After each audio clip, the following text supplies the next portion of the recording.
Bismillahirrohmanirrohim. Assalamualaikum warahmatullahi wabarakatuh. Saya Rosyana Sri Wulandari dengan nomor induk mahasiswa 120108263331.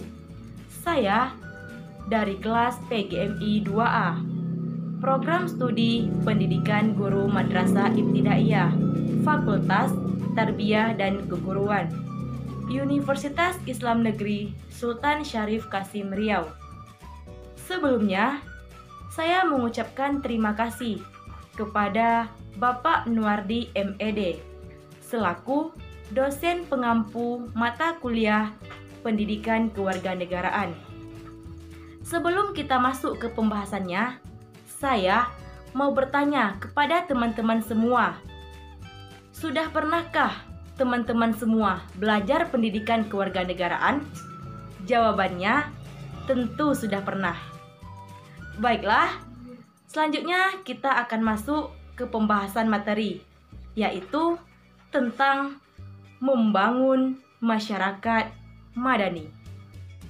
Hal yang dominan pada wilayah tataran praktis di mana transisi dan konsolidasi menuju masyarakat madani di Indonesia, sebaiknya demokrasi itu mencakup yang pertama, reformasi sistem yang menyangkut perumusan kembali falsafah. Yang kedua, reformasi kelembagaan yang menyangkut pengembangan dan pemberdayaan sistem-sistem politik. Dan yang ketiga, pengembangan kultur atau budaya politik yang lebih demokratis. Yang kesemuanya itu bahwa demokrasi bukan barang jadi yang hadir begitu saja, tetapi demokrasi adalah yang wajib dipelajari, dipraktekkan secara berkesinambungan. Terdapat argumen yang bisa dijelaskan mengapa lambannya pertumbuhan dan perkembangan demokrasi di Indonesia, sehingga mempengaruhi lambannya untuk membentuk masyarakat madani juga, yaitu yang pertama, karena adanya sebagian masyarakat Islam di Indonesia yang masih mempunyai pemahaman doktrinal, sehingga bisa menghambat demokrasi itu. Yang kedua, masalah persoalan kultur, karena sebagian masyarakat Indonesia masih terbiasa dengan nilai-nilai otokrasi dan ketaatan yang absolut. Dalam kerangka ini, dapat kita pahami bahwa prinsip masyarakat madani merupakan suatu keinginan untuk memberdayakan dan menyetarakan antara warga negara dengan prinsip saling menghargai dan saling menghormati. Selanjutnya, karakteristik dan ciri-ciri masyarakat madani. Yang A, karakteristik masyarakat madani. Yang pertama, free public sphere adalah adanya ruang lingkup yang bebas untuk mengemukakan pendapat dan kreasi individu untuk berkembang tanpa adanya rasa kekhawatiran. Dengan melihat teori tersebut, maka untuk mewujudkan masyarakat madani, kita harus memperhatikan free public sphere tadi, karena itu merupakan pintu masuk yang harus diperhatikan. Karena dengan adanya ruang publik yang bebas, maka masyarakat madani tadi bisa menyalurkan dan mementingkan kepentingan umum. Yang kedua, karakteristik masyarakat madani yang kedua adalah demokrasi, di mana demokrasi adalah satu entitas yang menjadi penegak wacana civil society, di mana warga negara memiliki kebebasan penuh dalam menjalankan aktivitasnya, tetapi harus sesuai dengan norma dan aturan yang berlaku. Dan masyarakat harus sopan dalam berbicara dengan masyarakat yang lain tanpa harus memandang ras, suku, budaya, dan agama. Yang ketiga adalah toleransi. Toleransi di sini berarti sikap menghargai dan menghormati perbedaan, baik itu perbedaan dalam kultur agama maupun dalam kultur ras.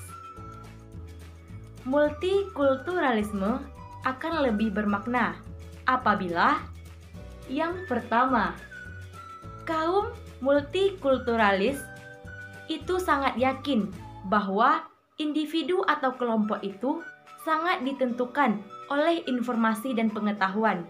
Tetapi informasi dan pengetahuan itu sama sekali tidak netral. Yang kedua adalah multikulturalisme merupakan sebuah ideologi yang menolak klaim formal tentang definisi budaya dan kebudayaan yang sudah terstruktur dengan sebutan kebudayaan nasional. Yang keempat yaitu pluralitas. Pluralisme agama dalam masyarakat Indonesia adalah realis.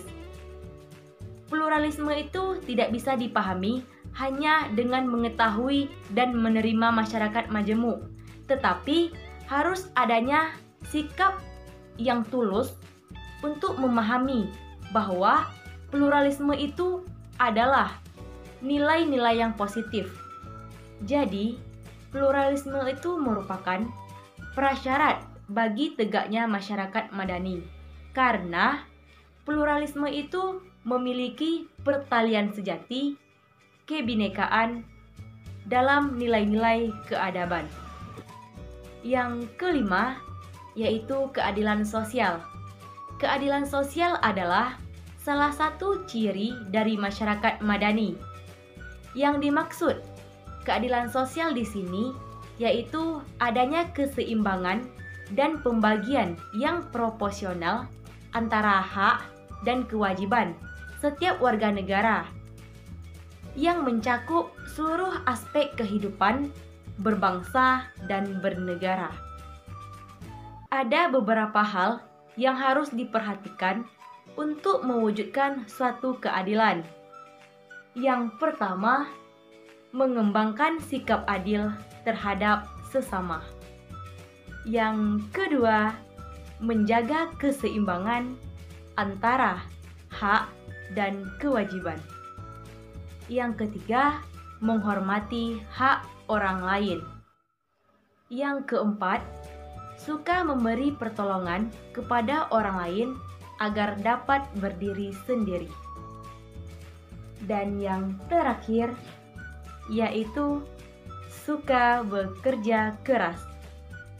Menurut Dawam Raharjo, sebagaimana yang dikutip oleh tim Jakarta, yaitu ada 3 strategi, yang salah satunya yaitu strategi untuk memberdayakan masyarakat madani, yaitu yang pertama, yaitu strategi yang lebih mementingkan integrasi nasional dan politik.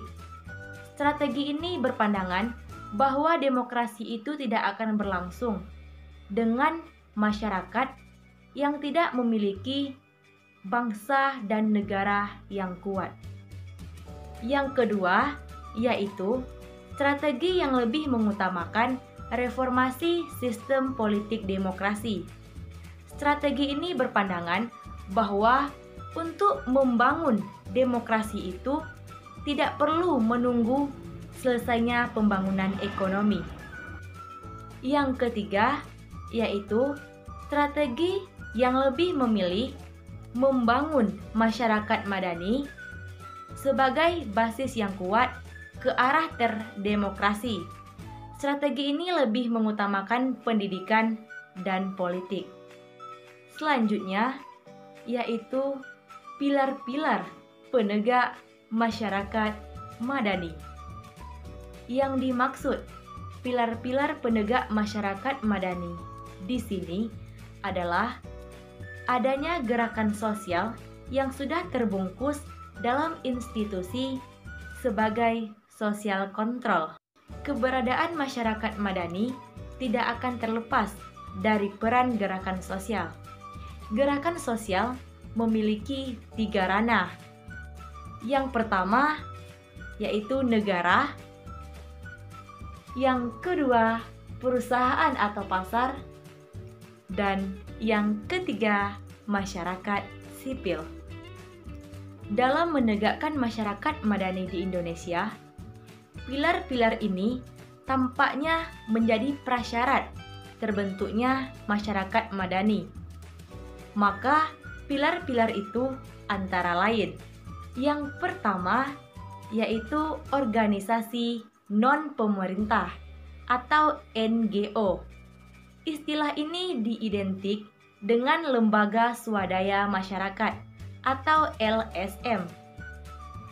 NGO ini kurang familiar di kalangan aktivis karena merujuk pada ideologis dan politis antara pemerintah dan non-pemerintah. Selanjutnya, lembaga ini membantu untuk memperjuangkan aspirasi dan kepentingan masyarakat yang tertindas. Sekian pembahasan dari saya. Terima kasih dan semoga bermanfaat. Wabillahi taufik wal hidayah. Assalamualaikum warahmatullahi wabarakatuh.